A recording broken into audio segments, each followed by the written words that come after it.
So here we have the Mini Hatchback 3-door Coupe S on an 09 plate. I'm going to start off by showing you around the outside of the car, and then we'll hop in and run through some controls on the inside. From the outside though, you can see it's a 3-door car with alloy wheels and tinted windows. Let's start off inside the boot, and then we can work our way around the rest of the car from there. As we approach the back of the car, you can see that we've got plenty of boot space given the fact that it's a Mini. And we've got that 50-50 split folding rear seat so that you can increase this space further should you wish to do that.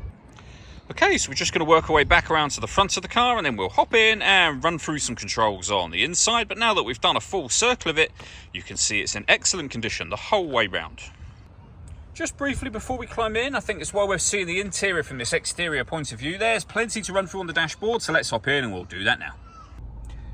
Okay, now that we're inside the car, we're going to start with the dials. We have the rev counter, as you can see, the digital readout for the speedometer, and beneath that, the total miles for this car, which are only 21,987, so incredibly low mileage for the car's age.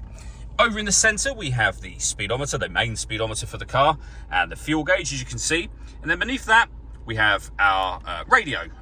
So we got AM and FM radio within that tuner section. We have CD player, USB input, and auxiliary input at the end just there. If you hit the menu button, you'll be able to pair up your phone from there. We've got our onboard computer. We can configure things like, for example, we can change that to kilometers, we can change that to kilometers per gallon, etc. So you can change your various settings. And then the last one there has got Mini customer service phone number. Below that, we have the CD player, the main volume for the stereo, and then climate control. So you can adjust the temperature for the car. You can increase it, of course. You can change the fan speed and the direction the air is being distributed in. The air conditioning is on at the minute, so it's off, back on again. And when we first started, or when I first started pressing these buttons, you'll notice this one was turned on. So if we hit it again, this is auto. The car will maintain that temperature by taking control of the direction of the air and the fan speed. You can override that manually at any time you wish to. Beneath that, we have driver electric window, passenger electric window, rear fog lights, front fog lights, and deadlocks, so you can lock and unlock the car doors from the outside. We have two cup holders, a 12-volt charging socket, and then these buttons here, so you can put the car in sport mode.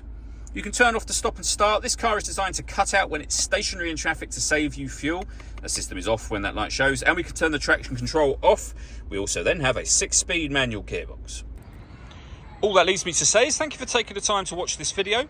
If you'd like to come and see the car for yourself and have a test drive, please feel free to give us a call here at Glenbourne's. We'd love to hear from you soon.